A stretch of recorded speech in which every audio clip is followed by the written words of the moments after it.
Hello, welcome to this tutorial where we'll be learning how to create grass in Blender's 3D engine.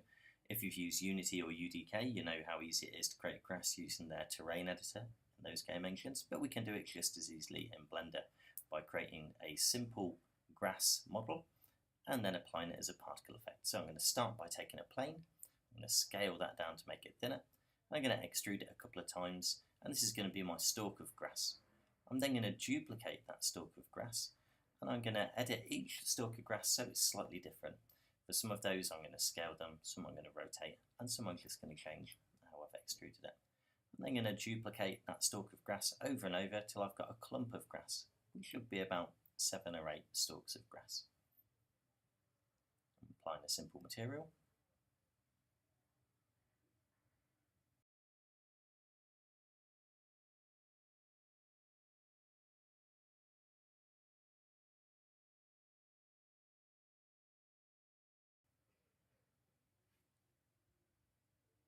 And the last thing I'm going to do, once I've got my clump of grass looking good here, I'm going to use the Tools menu in the top left, and I'm going to join these all together by clicking Join. And the next thing I'm going to do is I'm going to create a new plane, and this plane is going to be the floor of my environment, and it's to this floor that we're going to apply the grass we've already made as a particle effect. So you can see here, I'm going into Particle Effect tabs, which is the little yellow dots here, and I've clicked Add New Particle Effect.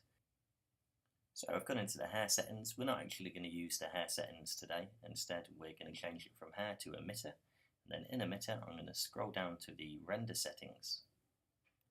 And underneath the render settings, I can select object as one of the settings to render an object.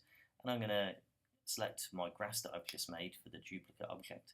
And this is going to apply my grass now as an emitter to the floor. And I'm going to go back up and switch it to hair now.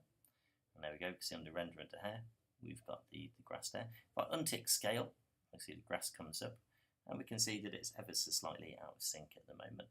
So we can scale the grass down a little bit. And if I select the children option now and change it to interpolated, I can very quickly render out more particles than I had done. And if I change the clump settings, we can see that the clumps the grass closer together. And we can play about with all of these settings now to change how our grass is arranged on the mesh. So the children menu is really important. It allows us to quickly duplicate our particles, grass in this case, and increase them or decrease them. It allows us to clump them together in small groups, and we can also introduce random stuff like the size of the particles, their shape, and how different they are on a random basis. So I'm just going to fade out of this and look at another scene that I've made. As we can see here, I've got the same plane with the grass on, and I've introduced a couple of trees and a plane that emits some hard white light just off to the side there. One problem we can see is I'm trying to move around in my scene now, my computer's really lagging. That's because with particle effects, they are going to slow down your computer. The more particles you have, the harder your computer's going to have to work, be it whether it comes to rendering or even just in the viewport mode. And that's because using particle effects increases your polygon count quite a lot. So in this scene, I've only made some simple grass and 2 trees, but it has got quite a high polygon count, and it has slowed down my computer's ability to process quickly, meaning that I have got a bit of lag when I'm trying to edit the scene and render it out. Good luck with creating grass. I hope this very short tutorial has been of some help to you. If you've got any questions, please shout out in the comments below.